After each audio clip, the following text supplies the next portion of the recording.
Is it a daily routine for you to be overproductive, but then you get burned out, so you shut down for several hours or days, but then you feel guilty because you slacked off? Then you overcompensate to be overproductive again, and then you get burned out, and now you're in this unhealthy cycle when all you want is peace of mind? Well, this podcast is for you, me, and everyone else who doesn't have a clue on how to live this human life on this confusing planet. I'm Chez, your host for the How Do You Even Human podcast. And now I have an uploading schedule which is every Monday because we be scheduling our day like that and we be managing our time, which brings me to the topic of today, which is the how-tos of time management and productivity for lazy but busy people like me. Yes, I am one of those people who goes through that unhealthy cycle every single day. And let's get to the first tip because we ain't wasting our time here. The first tip that I got for you is really to own your time. Your time is running fast. You better catch it, tell it to sit down, and tell it to do what you want it to do. Our own time, we can't control it because, it's limited. We have 60 minutes in an hour, 24 hours in a day, 7 days a week, and approximately 4 weeks a month, and all that yada yada. That, we can't really control how much time we have. We can only manage how we spend it. It's a matter of really owning your own individual time. It's your decision. It's ultimately your decision whether you take a break, do your important tasks, do your everyday habits, all that stuff, because really, it's your own life. I watched this TED Talk wherein the speaker said, I'll link it in the description. The speaker said that our time here on earth is limited. We're all gonna die in the end anyways. So really, it's your choice whether you want to be productive or whether you want to take that rest because, whatever makes you happy or whatever makes you feel like you're living your best life, do that. Girl, we're here for a good time, not a long time. And the next tip that I have for you is the Pareto Principle by this esteemed economist named Pareto, duh. And the Pareto Principle is what is more commonly known as the 80-20 rule. Now, what is the 80-20 rule? 20% of your efforts produce 80% of the results. That only a small portion of what you do contributes to most of your outcomes, to simply put it. And how we can concretize this is that in the Pareto Principle, perfectionism isn't favorable because you're spending so much time on these little unimportant details that you forget to focus on the essential things that will produce more of the results, either way. And how we can apply this in our own life is, for example, when you're studying, you just have to get the main points. You don't have to go through every single paragraph and every single line to actually learn something to apply or to write down on your test, right? And another is when you're doing your presentations. I think we've all been here wherein we spend so much on one slide, perfecting it and making it engaging that we forget to focus on the other slides, and now we have so less time to do our other tasks, and now you don't have time anymore. So you just have to, see the bigger picture and know what's important and do that first. You know, if you're taking so much time, organizing everything and spending so much on the little details that really won't contribute to the outcomes, then you're wasting your time. If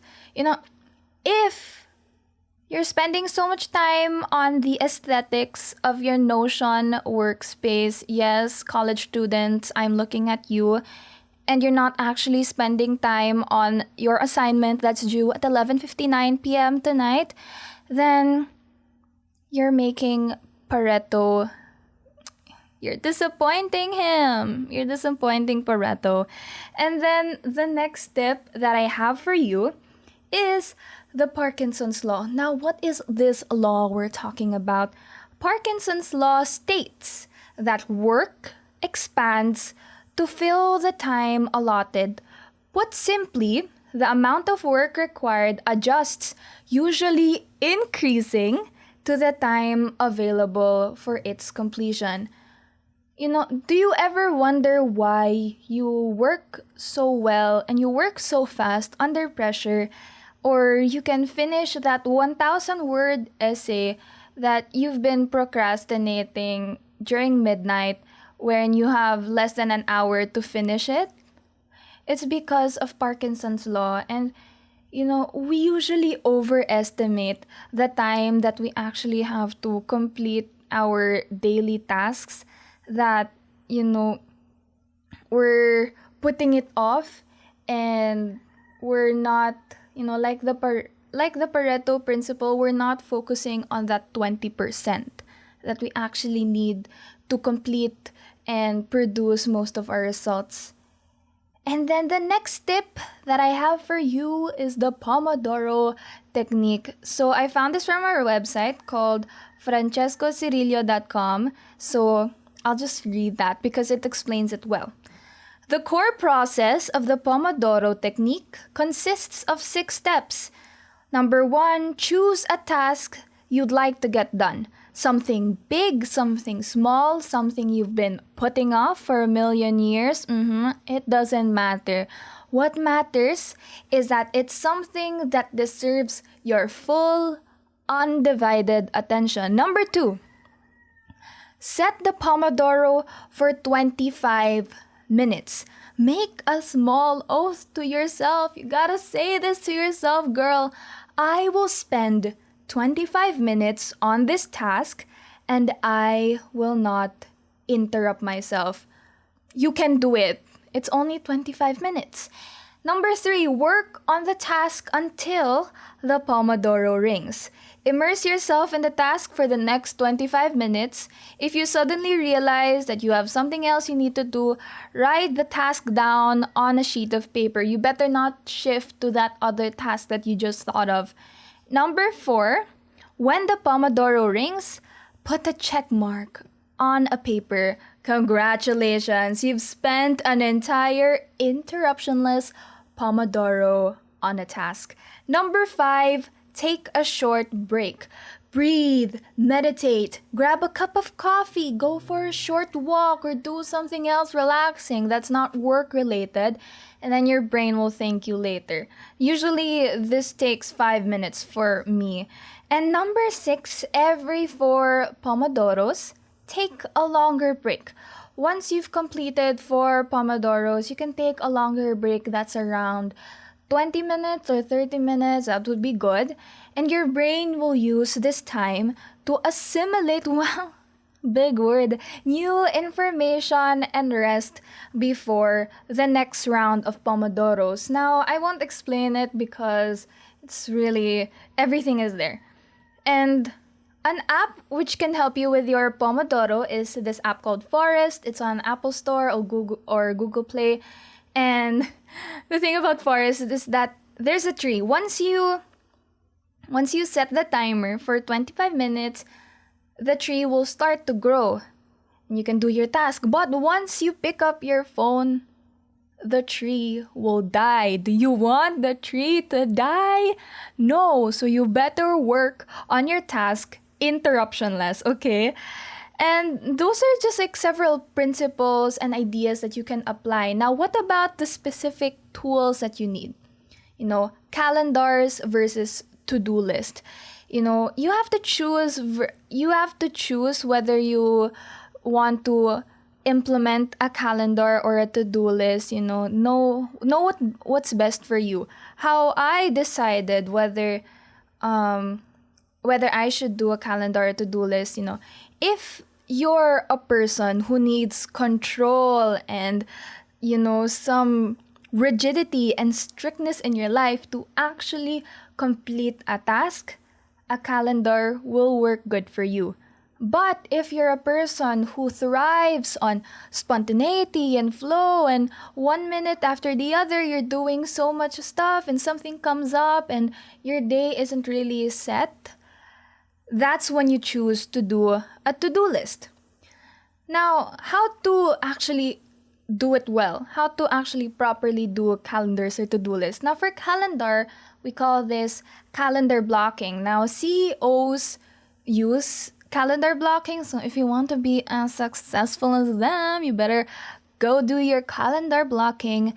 Now, the good thing about calendar blocking is that you can actually see, you have a visual on how much time you need to do for a certain task and when you can have breaks and all that stuff. And the beauty of calendars is that you know when to say no, so you don't have to be burned out because you're simultaneously doing two tasks at a time.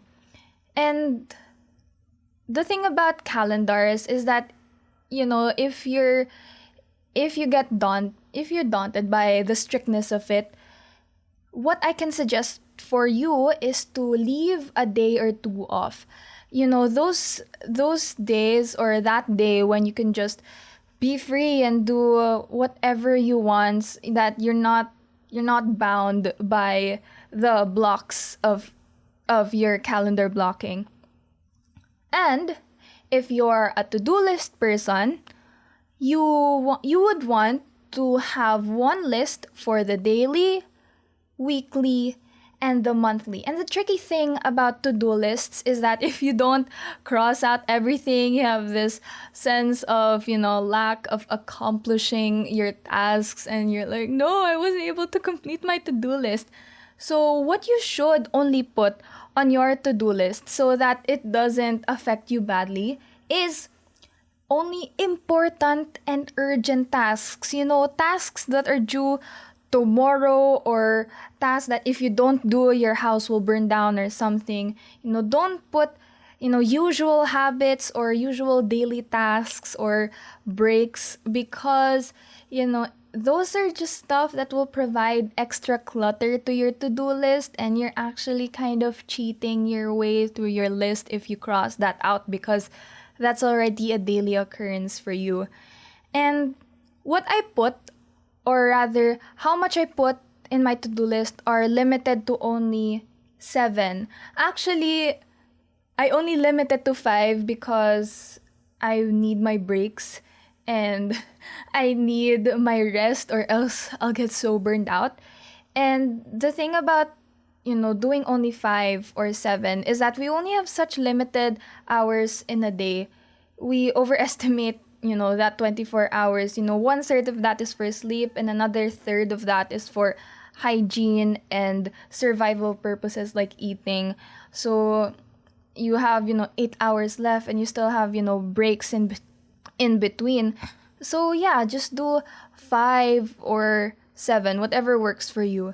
And when you should do your to-do lists are the evenings of the day before.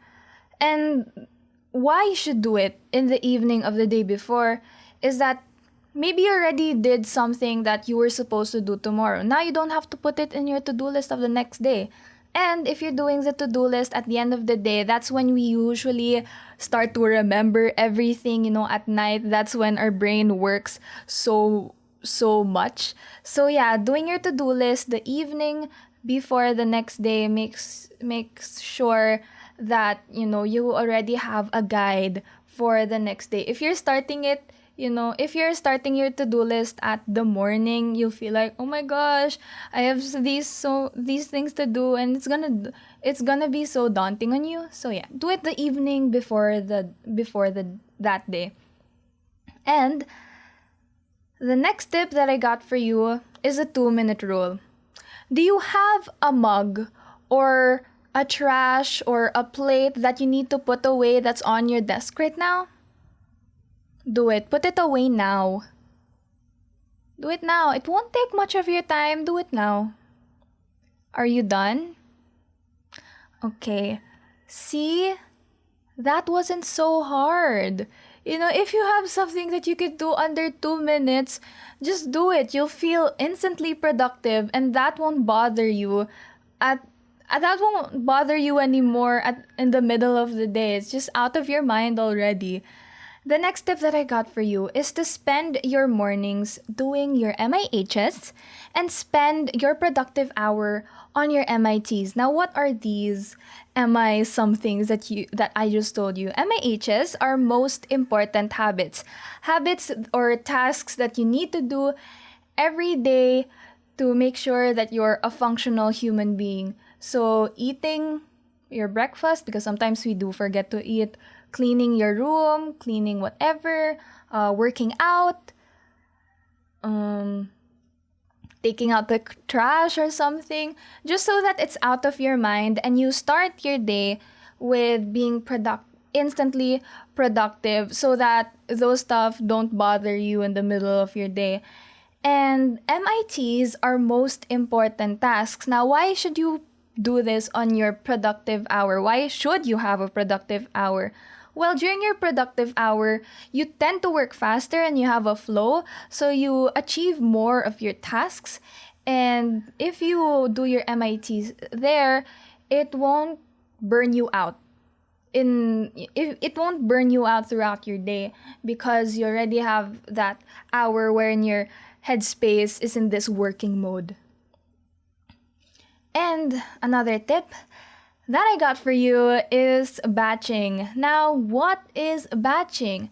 Batching is categorizing your similar tasks together. And the logic behind batching is that, you're in the same headspace for every batch of your task. If you don't batch your tasks, your brain is constantly jumping into different concepts, different ideas, different brain power, that your brain gets confused and now it's gonna get burned out. And if you batch your tasks, you're going to have that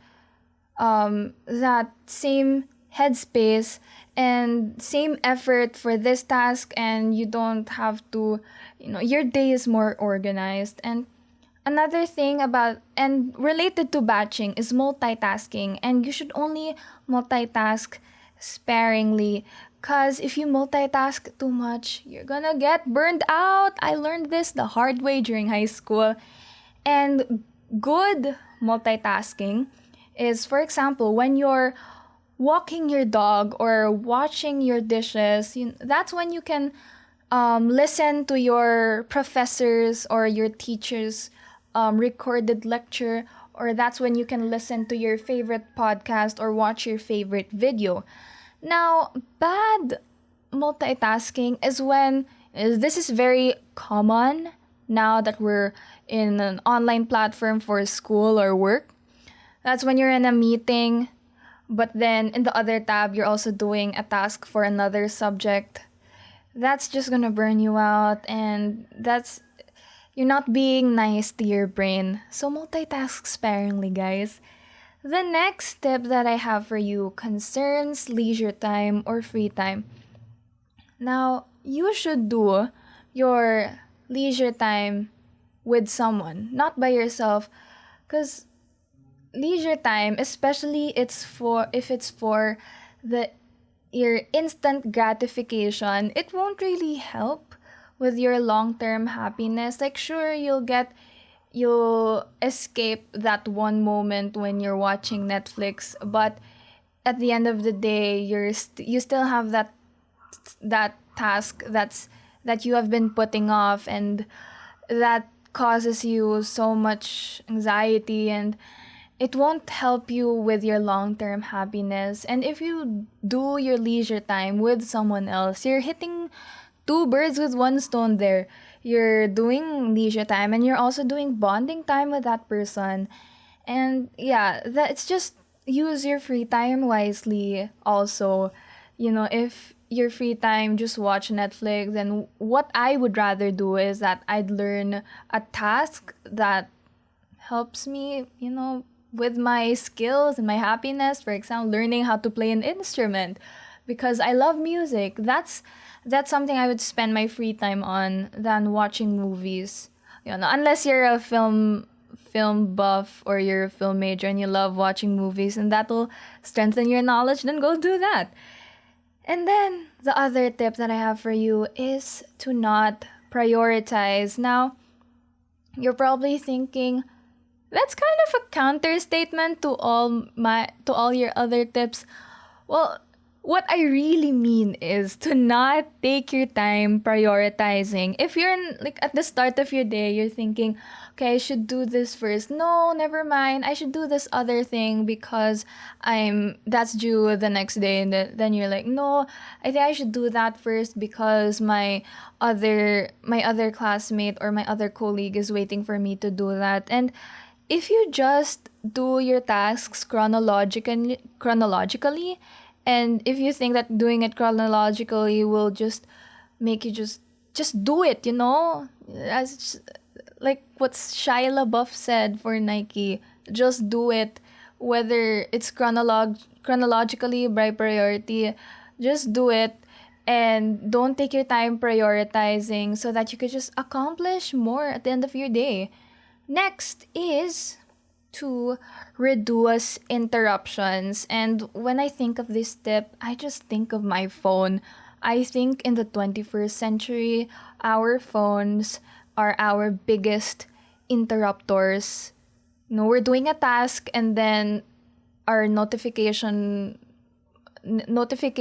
sound rings and just like, okay, I should check that message or I should check that post or something. And if you can, I don't know, lock your phone somewhere. I put it in another room that's out of my immediate reach so that I'm just less interrupted with my tasks and I don't have to depend on my willpower if my phone is just beside me. Next tip that also concerns interruption is to beat your future self. Now, I'm gonna give you examples on what beating your future self means. For example, if you don't like working out because you still have these preparatory steps of getting your shoes, putting your socks on, putting your shoes on, getting into your workout clothes, setting a timer, searching for workout routines and all of that stuff, then what you should do the day before is to already search for a workout routine. Just get anything in your closet that's comfortable for you and put your shoes in your immediate reach, for example, beside your bed, so you don't have to go through these extra steps that just demotivate you to do your workouts. Another is if you're a person who tends to snooze their alarm when they wake up, put it in the other side of the room so your future self doesn't have to just snooze it. Your future self has to go up, to the other side of the room, and now you're actually waking up. And if you're a forgetful person, this is my version of beating my future self. If I remember something, I set an alarm on when I should do it so that I don't forget it, or I write it in a note that's within my immediate line of sight so that I don't forget on doing it. And the thing about beating your future self is that you don't have to depend on your willpower or mental power to actually do your tasks. We can control our outcomes, we can control our future, and if you as much as possible, control whatever your outcomes that will go your way. And the last main tip that I have for you is to simplify your workflow. Now, what does that mean? That means that means lessening your steps that are unnecessary to achieving your tasks. In order to concretize this, for example, if you have one app for your notes and you have another app for your documents and another app for your presentations and then another app for your databases and another app for your calendars, that's just extra steps going through different tabs and doing and still checking your Wi-Fi if it's still okay for online stuff. If you just have one workspace, for example, Notion, if you organize your whole life there, because that's an app where you can like have a calendar, have sheets, have notes, and have documents at the same time. Like, I think I'm shifting to that app soon. Then you don't have to take these unnecessary steps to go through different tabs and all of that stuff. Another is to increase your typing speed. There's a site called 10fastfingers.com, and you can just test yourself and monitor yourself to increase your typing speed.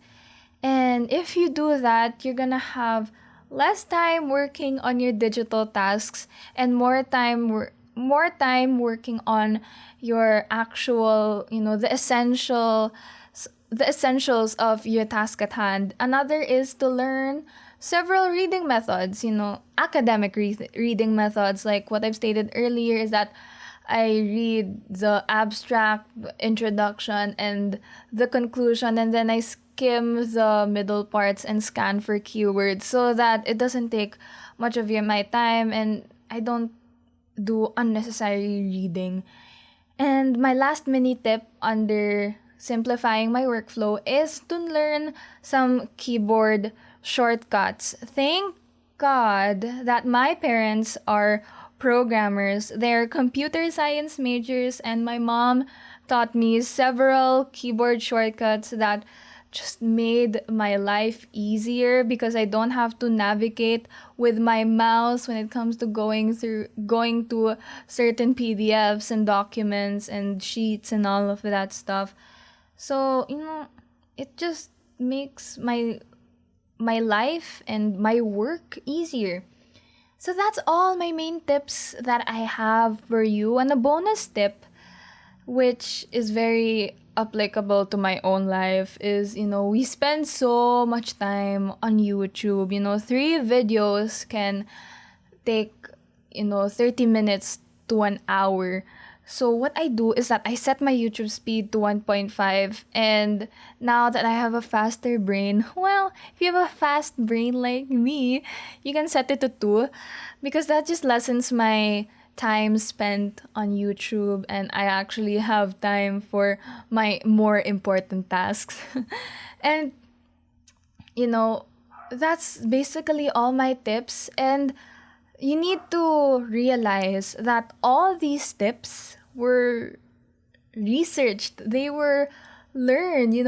We humans, we aren't born productive. We don't go out of our mother's womb and be like, okay, from 1 to 2, I will eat. 2 to 3, I will cry. 3 to 5, I will take a nap. 5 to 6, I will play. No, we don't. We aren't born like that. Actually, we're born to be the exact opposite. To just take our time with everything and do whatever we want to do. That's whether it's necessary or not. Time isn't something, universal time isn't something that you can control. It's very much limited. You can only manage how you spend your own time. Time management isn't an overnight process. The best ones at it have made it a habit. Now, the unfortunate thing about habits is that it takes 21 days to form. So what do you depend on during those 21 days? You need to depend on your own willpower, your own discipline, and most importantly, your own motivation, which we will be talking about in the future or possibly the next episode. The bottom line is really, it's my first tip, is that to be a better human, you need to own your time. This is the How Do You Even Human podcast, and thank you for watching or listening, and we will be chatting again in the next episode. Bye-bye, oh Eva!